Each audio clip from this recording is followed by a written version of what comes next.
پھلوں کی دنیا میں اگر کھجور کا ذکر کیا جائے تو انگریز اسے دوا کے لیے استعمال کرتے ہیں، کیونکہ رمضان میں کھائی جانے والی کھجور کے ایسے استعمال جان کر آپ بھی اسے ہر وقت اپنے گھر پر رکھنے پر مجبور ہو جائیں گے۔ پھلوں کی دنیا میں کھجور کو ایک خاص اہمیت حاصل ہے۔ ویسے تو ہر پھل غذائیت سے بھرپور اور لذیذ ہوتا ہے، مگر کھجور جو کہ ہمارے نبی کریم صلی اللہ علیہ وسلم کو پسند تھی، یہی وجہ ہے کہ مسلم ممالک میں اس کا استعمال کثرت سے کیا جاتا ہے۔ انگریز بھی کھجور بہت شوق سے کھانے لگے ہیں۔ کھجور کے فوائد: کھجور ایک پھل ہے جو نہایت میٹھا ہوتا ہے۔ یہ ایک ایسا پھل ہے جسے بوڑھے، بچے، جوان، غرض ہر کوئی بآسانی اسے کھا سکتا ہے۔ کھجور ایک مقوی پھل ہے، دوسرے پھلوں کی نسبت جسم کو زیادہ طاقت و توانائی پہنچاتا ہے۔ کئی مغربی ممالک انگریز لوگ بھی کھجور کھاتے ہیں، جس کی یہاں 5 خاص وجوہات ہیں۔ غذائیت: کھجور میں fibre, potassium, magnesium, manganese, copper, vitamin B6، protein اور آئرن شامل ہوتا ہے۔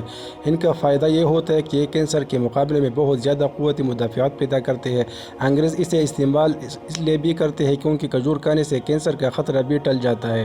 ایک تحقیق کے مطابق لوگ کھجور کی روزانہ کی بنیاد پر استعمال کرتے ہیں، ان کے معدے میں فائدہ مند بیکٹیریا کی تعداد بڑھ جاتی ہے، جس کے باعث آنتوں کے کینسر کے خطرات کم ہو جاتے ہیں۔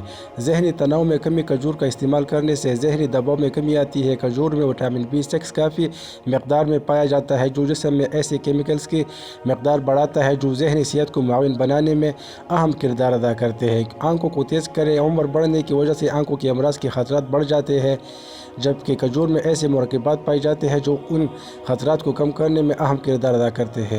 ہڈیاں مضبوط کریں: کھجور میں وٹامن B کی پایا جاتا ہے، جو ہڈیوں کو میٹابولائز کرنے میں مدد فراہم کرتا ہے۔ کھجور سے متعلق یہ کہنا غلط نہ ہوگا کہ انگریز کھجور کے ذائقے اور اس کے فوائد سے اتنے متاثر ہیں کہ وہ اسے بطور دوا کے بھی استعمال کرتے ہیں۔ کھجور کے جو فوائد آپ کو بتائے ہیں کہ ہڈیوں کو مضبوط کرتا ہے، آنکھوں کو تیز کرتا ہے، ذہنی تناؤ میں کمی کرتا ہے، کینسر کا مقابلہ کرتا ہے، غذائیت سے بھرپور ہوتا ہے۔ کھجور کے بارے میں رسول اکرم صلی اللہ علیہ وسلم فرماتے ہیں کہ کھجور کھانے سے آپ کے اندر کی کمزوری دور ہو جائے گی۔ کھجور ایک مکمل غذا کے طور پر مانی جاتی ہے۔ ہمارے اسلام میں کھجور کو بہت زیادہ پسند کیا جاتا ہے اور کھجور کے فوائد بہت زیادہ ہیں، کیونکہ رسول اکرم صلی اللہ علیہ وسلم کی سب سے پسندیدہ خوراک میں سے ایک تھی، اور دوسرے نمبر پہ یہ اس میں اتنی زیادہ غذائیت ہے اور اس کے فوائد ہے۔ دوستو، اگر ویڈیو اچھی لگے تو ویڈیو کو لائک، چینل کو سبسکرائب کریں۔